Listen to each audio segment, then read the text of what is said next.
Welcome to my video class.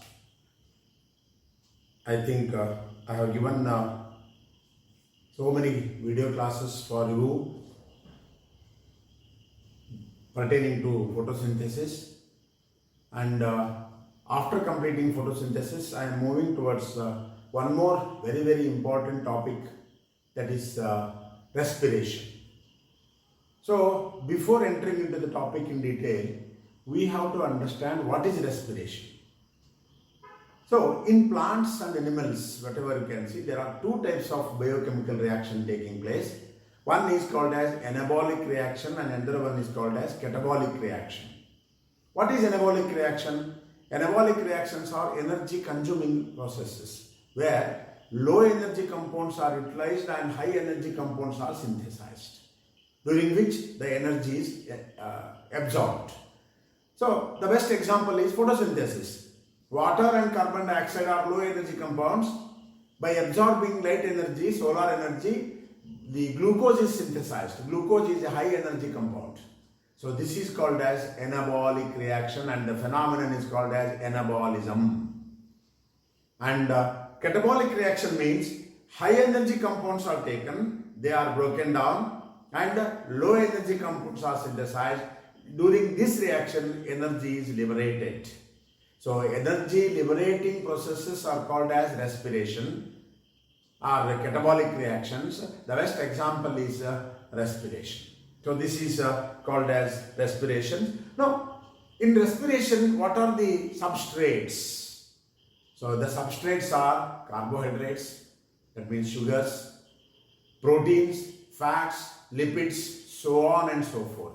So these are called as the substrates, and these substrates are broken down during the respiratory process, and the energy is released.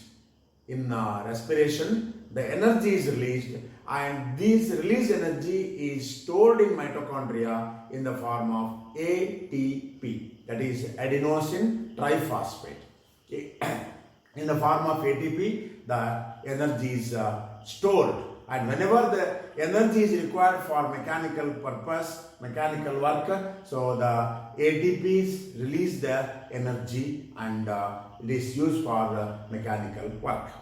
Okay, now what in plants or in animals for that matter, there are two types of processes: breathing and respiration. What is cellular respiration? Breathing means taking oxygen to the nostrils and reaching up to the lungs, and from lungs the oxygen is entering into the cells, and in the cells the respiration takes place. So this is two types of processes. One is breathing, and the other one is respiration. Respiration is always a cellular process. Okay, so in what is the difference between breathing and respiration? So breathing means the taking of oxygen inside, giving out of carbon dioxide, during which you are finding certain movements. So whenever you are sleeping, so we are observing some movements in your body that shows that okay, the person is alive. So, but that is called as the breathing. And after breathing, from lungs where the oxygen goes and what the process continues inside the cells, that is called as respiration. Okay. In plants, you cannot observe breathing because the breathing movements are not observed in the plant. Because in plants, the trunk of the plant will not show like this, because the oxygen is taken and carbon dioxide is released. So breathing movements are not observed in the plant. So the phenomenon breathing is totally absent in the plant. But the respiration is very much present, and that is also called as cellular respiration. Okay. So cellular respiration means, in this cellular respiration, the food molecules or the substrate molecules enter inside the cells, and in the cells the cellular molecules are broken down into smaller pieces, and at that breaking time the energy is breaking means what? The bonds are broken down, and when the chemical bonds or organic bonds are broken, the energy is released, and that energy is stored in mitochondria in the form of ATP. This is called as cellular respiration. Please remember, the breakdown of complex organic substances into simple ones during which the energy is released, and the released energy is stored in mitochondria in the form of ATP. All these processes are taking place inside the cell. That's why it is called as cellular respiration. Okay. Now coming to definition of respiration. What is respiration? Definition of respiration is very simple. Whatever I have told so far, you have to summarize that. That is the respiration definition. Okay. What is the definition of respiration? Respiration is defined as the breakdown of complex organic substances into simple ones, during which the energy is released, and the released energy is stored in mitochondria in the form of ATP. This is the simplest definition of respiration. I will repeat once again. Respiration can be defined as the breaking of the complex organic substances into. Organic substances means glucose, carbohydrates, fats, proteins, etc., etc. Breakdown of complex means bigger molecules. Breakdown of complex organic substances into simple ones, during which the energy is released, and the released energy is stored in mitochondria in the form of ATP. So this is called as the definition of respiration. Okay. How actual respiration takes place? Say for example, C6, C6, H12, O6 plus O2. So in presence of O2, it is liberated into CO2 plus H2O plus energy. 686 kilocalories of energy is released. This is called as, see here, this is energy rich compound. In presence of oxygen, it is converted into carbon dioxide water without any energy. Carbon dioxide has no energy. Water has no energy, but this has energy, and this energy, whatever present in the glucose, comes out in the form of ATP. That is called as 686 kilocalories of energy is liberated. So this is called as the simple chemical equation for respiration. Okay, in case of respiration, the energy is released. Please remember, the released energy is coming out in the form of heat or in the form of chemical energy. The energy may be in two forms. One in the heat form, another one is in the chemical energy form. Heat form means 680 kilocalories of energy. Chemical energy means 686 kilocalories of energy is equal to 38 ATP. 38 ATP is called as chemical energy. ATP, adenosine triphosphate, is in the form of chemical energy. So 686 kilocalories, it is heat energy. If you say 38 ATPs are liberated, that is called as chemical energy. Okay. Then coming to types of respiration, very important. Types of respiration. How many types of respirations are there? So I will write here respiration. Respiration is classified into two types. One is called as aerobic respiration and another one is anaerobic respiration. Aerobic and anaerobic respiration. Two types of respirations are existing in nature. One is called as aerobic respiration and another one is called as anaerobic respiration. Simple definition is there. What is aerobic respiration? What is anaerobic respiration? So first we shall see what is aerobic respiration. Aerobic respiration I will give you here. Aerobic respiration. Here two things we have to remember. In aerobic respiration, two important things are happening. First one is, in aerobic respiration, the respiration takes place in presence of oxygen. Molecular oxygen is utilized. Aerobic. First thing. So, first thing is what you have to tell. The molecular oxygen is used during respiration. For example, we are taking oxygen, we are giving out carbon dioxide. This type of respiration, what we are doing, that is called as aerobic respiration. Without oxygen, we cannot respire. This type of respiration is called as aerobic respiration. Here, one thing. Second thing is, the energy present in the substrate is completely utilized.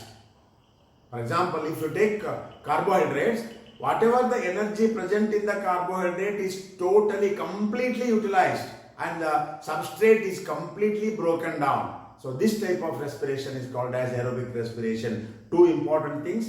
One is molecular oxygen is used during respiration, number one. Number two, the respiratory substrate is completely broken down, incomplete illa. So completely broken down, these two things are happening. The same example, C6H12O6 plus oxygen. So you are getting 6CO2 plus 12H2O plus energy, 686 kilocalories of energy. So this is called as aerobic respiration. Because two things you have to observe here. 6O2, 6CO2 and 6H2O you can write. 6H2O. So this type of respiration is taking place. In presence of oxygen, the substrate is totally broken down into simple ones, energy is released. These two things you have to observe. Now, anaerobic respiration. Anaerobic respiration. Here, the same carbohydrate is taken now. C6H12O6. Here, no oxygen is utilized. One important thing you have to remember. These are exactly opposite. Whatever you are telling in aerobic, exactly opposite you have to tell for anaerobic. So in aerobic, what you told, two things. One is oxygen is utilized. Here, oxygen is not utilized. Second, the respiratory substrate is completely broken down. Here, respiratory substrate is incompletely broken down. So this is called as anaerobic respiration. Here, two molecules of C2H5OH plus CO2. Two molecules of CO2 plus energy is released. So this is called as anaerobic respiration. Anaerobic respiration is when the carbohydrate or glucose is taken down. This carbohydrate, if it is utilized, two molecules of alcohol, ethyl alcohol are produced. So see, this is the product of this reaction. This is the product of this reaction. In first case, the products are without any energy. But here, in the second case, the product is having still energy. Alcohol is having energy still. So still it is having energy. That means the respiratory substrate is incompletely broken down during anaerobic respiration and oxygen molecules are not utilized here. These two are called as two types of respirations which are chiefly taking place in nature. One is aerobic and another one is anaerobic respiration. Now coming to aerobic respiration. We shall complete the aerobic respiration and then we shall move towards anaerobic respiration. So first you have to think aerobic respiration. Aerobic respiration. So in aerobic respiration, I have told you already two things. One is oxygen is oxygen is utilized. Second one is respiratory substrate is completely oxidized, completely broken down. So this is called as aerobic respiration. And aerobic respiration takes place in three steps. These are very important things. Aerobic respirations are, of course, it is a continuous process in the cells, but for our study purpose, to understand the subject, we are classifying the process of aerobic respiration into three steps. Okay, so first step is called as, very important, glycolysis. Then second one, Krebs cycle, and the last one is ETS cycle. Okay, ETS cycle. These three things, when all the three steps are completed, aerobic respiration is completed. So one you have to remember, aerobic respiration takes place in three steps. First is glycolysis, second one is Krebs cycle, third one is ETS cycle, electron transport system cycle. So this is called as aerobic respiration. And now let us see one by one. First we shall go towards the glycolysis. Glycolysis we have to see now. Okay, glycolysis.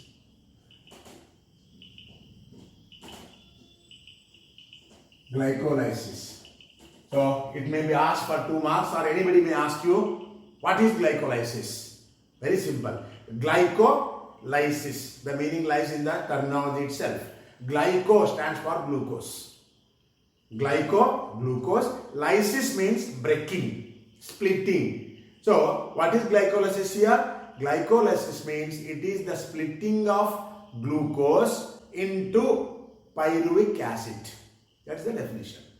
The breaking of or splitting of glucose into pyruvic acid is called as glycolysis. That is the most important thing we have to observe. Glycolysis is the breakdown of glucose into pyruvic acid. So this is the first step. As soon as you eat sugar, the sugar enters into your mouth cavity, then enters into stomach, and from the stomach it goes to intestine. From the intestine it is absorbed by the cells, and it entering into the cells. So when the glucose enters into the cell, so the first glucose enters into cytoplasm, and in the cytoplasm glycolysis takes place. Okay, glycolysis takes place. So I will repeat once again here. Glycolysis, it is taking place in cytoplasm. Cell known as cytoplasm. So in the cytoplasm glycolysis takes place, and when the glycolysis is completed, means glucose is converted into pyruvic acid. Now the pyruvic acid enters into Krebs cycle. Krebs cycle. So Krebs cycle takes place in the mitochondria. Mitochondrial matrix. So you must have studied the structure of mitochondria. Mitochondria is double membrane structure. Inside you are finding the finger-like structures called as the cristae, and between the cristae there is a liquid or matter, and that is called as mitochondrial matrix, and in that matrix the Krebs cycle takes place. And so this is taking place, Krebs cycle takes place in the mitochondrial matrix, and ETS cycle takes place in the mitochondrial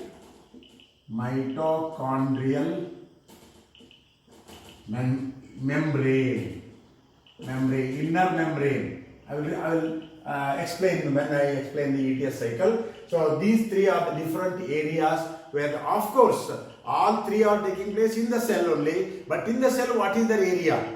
So first thing is cytoplasm is the site for glycolysis.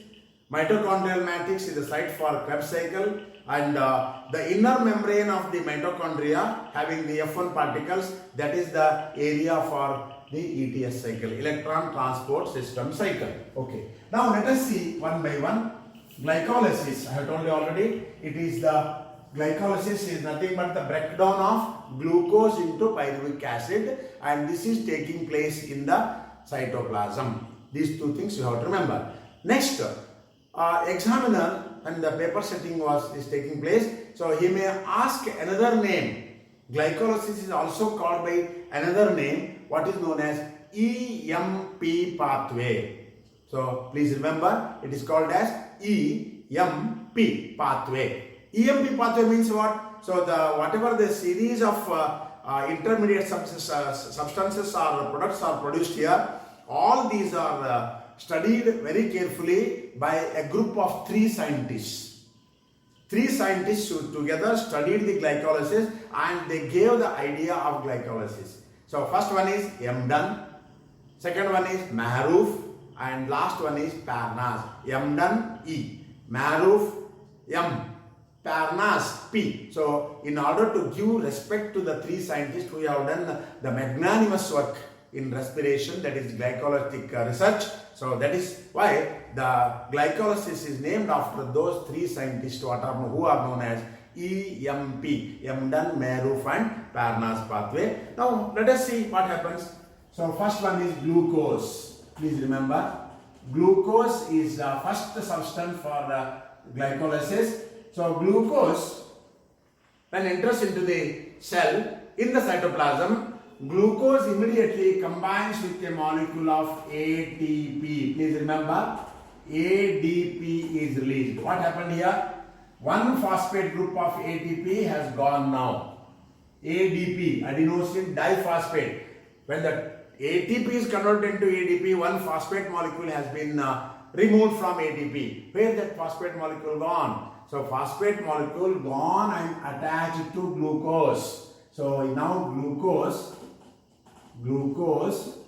6-phosphate. Glucose 6-phosphate. Okay, what do you mean by this? What is meant by glucose 6-phosphate? Very simple. Glucose is having how many carbons? 6 carbons. So out of this 6 carbon, 1, 2, 3, 4, 5, 6, we are numbering the carbons now. So the phosphate group released from ATP has been attached to the 6th carbon of glucose. That is the idea. So 6 carbon. The enzyme responsible for is called as hexokinase. Hexokinase is the enzyme responsible for this particular reaction. Now, glucose, it is converted into fructose 6-phosphate. So the enzyme responsible for this is isomerase.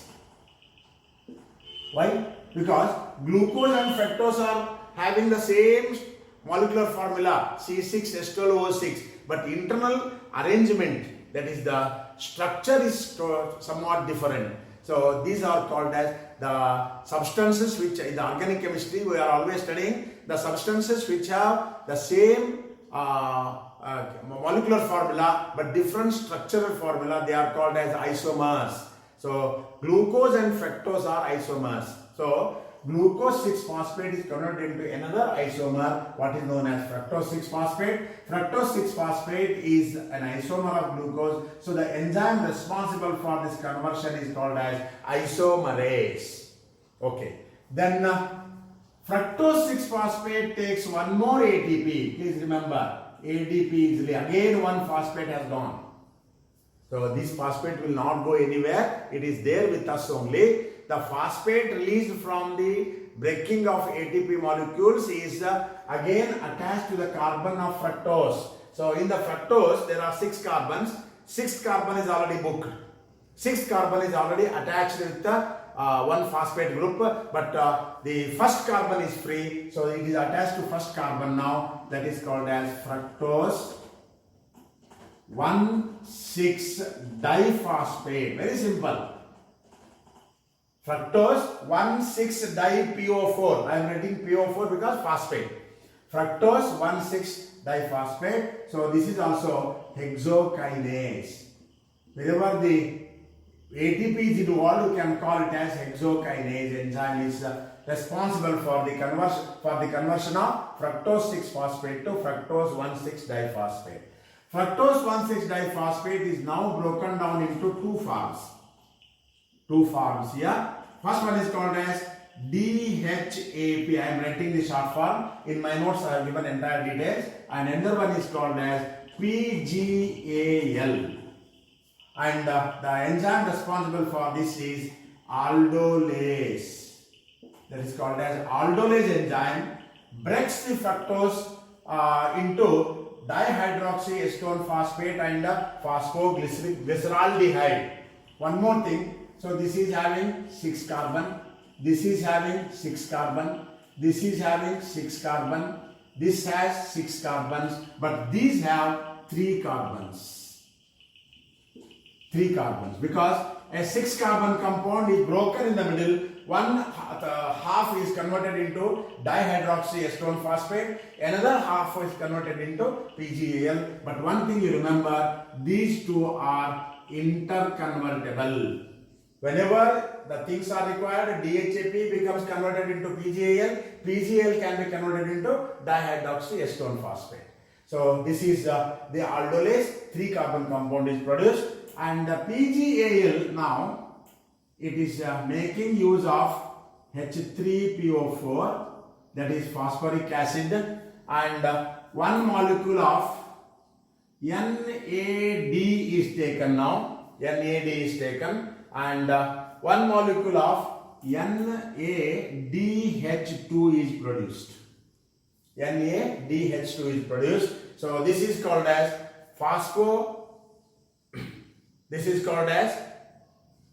phosphoglyceraldehyde dehydrogenase. You can write dehydrogenase. Hydrogenase enzyme is produced now. So this enzyme acts on this one where H3PO4 is utilized and one hydrogen is removed. So this phosphoglyceraldehyde, 3-phosphoglyceraldehyde is converted into 3-PGA, phosphoglyceric acid. 1,3-di-PGA. 1,3-di-PGA. 1,3-di-PGA. Please remember, aldehyde is converted into an acid, so this is also a 3-carbon compound. This is also a 3-carbon compound. So PGA is produced now. 1,3-di-PGA is produced now, and I will write here 1,3-di-PGA, a 3-carbon compound. It is now taking one molecule of, very carefully here, ADP is taken, ATP is released. First energy is released here. So in the first case the energy is taken, but here the first ATP is released here. So in that one, the first carbon compound, it has got one phosphate molecule, and that phosphate is removed. It is put in ADP, and it is ATP is produced now. So that is converted into 3-PGA. See the difference. One phosphate has gone because it is attached to ATP molecule. So this is called as this one, and you can write here again kinase. Kinase means whenever the ATP is involved, you can write kinase enzyme. Whether ATP is absorbed or ATP is released, you can write kinase enzyme. Okay, and this is also 3-carbon compound. But 3-PGA is converted into 2-PGA. 2-PGA, the enzyme required here is enolase. It is called as enolase enzyme, converts 3-PGA into 2-PGA. So you have to think now, what is 3-PGA? So phosphoglyceric acid has got 3 carbons, and the third carbon is attached with the phosphate group. That is the idea. So now what is 2-PGA? So that carbon which was present on third carbon has been shifted to second carbon. So this is called as 2-PGA, a 3-carbon compound. 2-PGA is produced now. And 2-PGA is converted into another compound, what is known as PEP. I will write short forms. That is 3-carbon compound. So at that time, one molecule of water is released. One molecule of water is released, and that is what is known as enolase. Enolase is over, and second one is enolase enzyme. And PEP means what? PEP means phosphoenol pyruvate. Phosphoenol pyruvate. And phosphoenol pyruvate is converted into last compound, pyruvic acid. 3-carbon compound. A 3-carbon compound, and the enzyme responsible for this is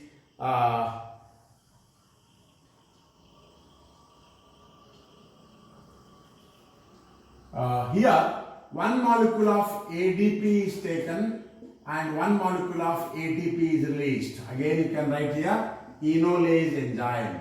Enolase enzyme is produced here. Kinase enzyme.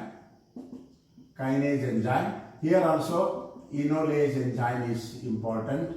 So this is pyruvic acid is produced, a 3-carbon compound. So this is called as the glycolysis. So now, what is the total idea of glycolysis? Glycolysis means you have taken one molecule of glucose and you are getting pyruvic acid. But you have taken only half of the glucose. So glucose has produced one PGAL and one DHAP.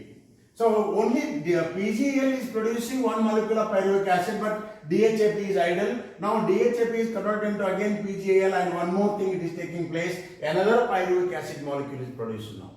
So from this step onwards, whatever are produced, they are produced 2 times. So this is called as, so now if you take one molecule of glucose, what are the things produced. That is very important. What are the things produced? First one, the total glycolysis I am explaining now. 2 molecules of pyruvic acid.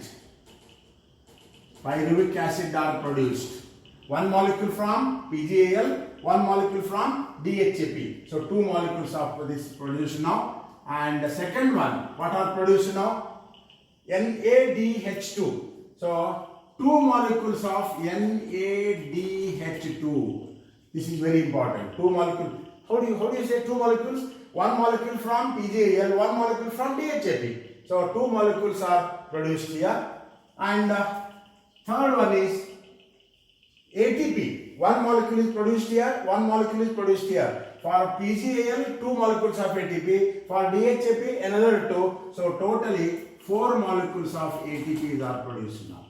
This is the total result of glycolysis. Glycolysis is giving us 3 important things. That is 2 molecules of pyruvic acid, 2 molecules of nicotinamide adenine dinucleotide, which is reduced form, that is NADH2, and 4 molecules of ATP. One more thing, 1 molecule of NADH2 is equal to 3 ATP. I will tell you later. 3 ATP means 2 NADH2 is equal to 6 ATP. 6 ATP, okay. So, if you take 1 molecule of glucose inside, how many ATPs are produced now? So, totally 6 molecules from NADH2, 4 molecules directly are produced, that is 6 plus 4 equal to 10 ATPs are produced. This is very important. 10 ATPs are produced, and these 10 ATPs are produced because of 1 molecule of glucose. But this is not the total calculation here. 2 molecules you have already invested in the beginning. You have given. So you have to take out those 2 ATP. So 10 molecules total liberated. 2 molecules you have invested. Totally net gain of ATP is 8 ATP. When you consume 1 molecule of glucose, your gain is after the completion of glycolysis, your total gain of ATP is nothing but the 8 ATP molecules. So this is called as glycolysis. Glycolysis is also called as EMP pathway. Glucose is the starting substance. Pyruvic acid is the end product. From 1 molecule of glucose, 2 pyruvic acid, 2 NADH2 and 4 ATP molecules are produced, and totally 10 ATPs are produced from glycolysis for every 1 molecule of glucose. So out of 10, 2 you have already invested. So deducting 2 ATP, the net gain or profit of ATP in glycolysis is nothing but 8 ATP. Okay. So the first part of aerobic respiration is over now. Now the pyruvic acid is now entering into Krebs cycle. So Krebs cycle it enters, and how it enters, what are the reactions taking place there, what is the nature of Krebs cycle, how much of energy is liberated, all these things you have to remember. But please remember the total ATP produced in the Krebs cycle glycolysis is 10. The total profit of ATP in the Krebs cycle is 8. This we need for the second class, because when we are calculating the total ATP produced in Krebs cycle, we have to add this also. So you have to remember that one also. So tomorrow I will deal with the Krebs cycle, which is very important and very easy and very important for your examination purpose. So have a nice time. Thank you.